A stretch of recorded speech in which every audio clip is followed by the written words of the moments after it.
Hello guys, contente de vous retrouver pour une délicieuse nouvelle recette tout en espérant que vous vous portez à merveille. Quant à moi, je vais bien et on rend toujours comme d'habitude toute la gloire à Dieu. Aujourd'hui, je vais vous présenter une délicieuse sauce gombo là. J'avais tellement envie de manger la sauce gombo depuis hier, c'est incroyable. Je suis passée même devant un kebab là, ça sentait gombo. C'est là que j'ai compris que ouais, j'ai vraiment envie de manger gombo. Donc, je vais faire une petite sauce rapide là. Pour cela, aujourd'hui, j'ai les escargots et puis du poulet dur. J'ai l'eau à la bouche avant que la sauce ne soit prête. C'est incroyable. Donc, j'aurai besoin aussi de 2 oignons, 3 tomates. Vous me connaissez, moi, j'aime bien manger pimenté là. 3 piments. 3 piments, ce qui est facultatif. On mettez comme vous en consommez. Et puis là, j'ai un cube magique crevette.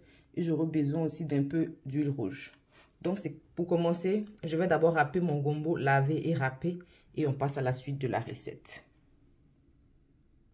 Poulet et escargot lavés bien dans une casserole. J'ai rajouté par-dessus mon cube magique crevette. Je vais aussi rajouter un peu d'huile rouge. L'huile rouge de l'Europe là, franchement. Ça fait perdre. On va en mettre un peu. Et je vais ajouter un demi oignon blanc que j'ai découpé ainsi. Et je vais en mettre la moitié et puis le reste un peu plus tard. On rajoute aussi le sel, à votre convenance bien sûr. Et ensuite, je vais venir rajouter un peu d'eau. On va laisser ça gentiment pré-cuire. Et après 25 minutes d'ébullition, je vais rajouter à l'intérieur tomates, oignons et piments. On ne va pas rajouter d'eau. J'adorais cette sauce-là quand ma grand-mère me faisait ça, putain. Mais qu'avec du poisson. Quand j'étais petite, j'aimais pas la viande ou la viande de brousse. J'avais peur. Donc, quand on prépare ma sauce, on met que du poisson là-dedans. Aujourd'hui, c'est moi qui cours derrière viande de brousse.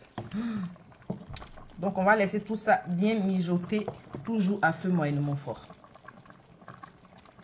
25 minutes après, je me suis servi de mon talier. Je viens retirer mes ingrédients, tomates, oignons et piments. Comme je disais, je retire mes ingrédients pour pouvoir les écraser dans mon talier. Avant d'écraser mes ingrédients, dans une casserole, je suis venue ajouter mon gombo que j'ai râpé ainsi, avec un peu de potasse par-dessus. Et je vais rajouter un peu d'eau.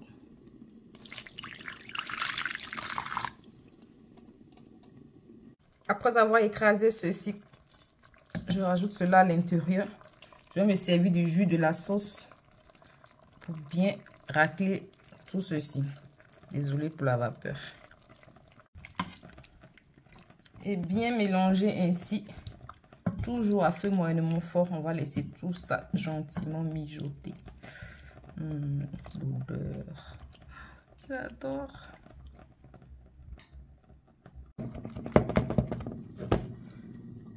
Cela fait 10 minutes maintenant que je l'ai mis au feu. À chaque 5 minutes, je laisse bouillir un peu, puis je viens battre cela.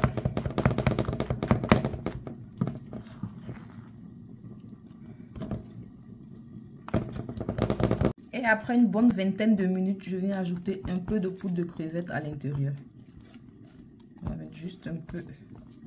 Je vais continuer à bien mélanger.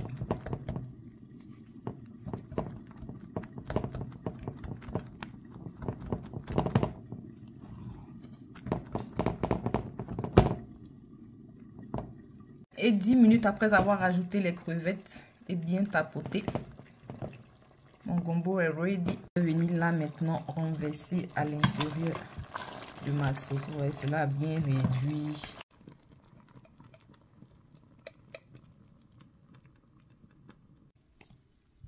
Et lorsqu'on ajoute le gombo, on vient éteindre le feu.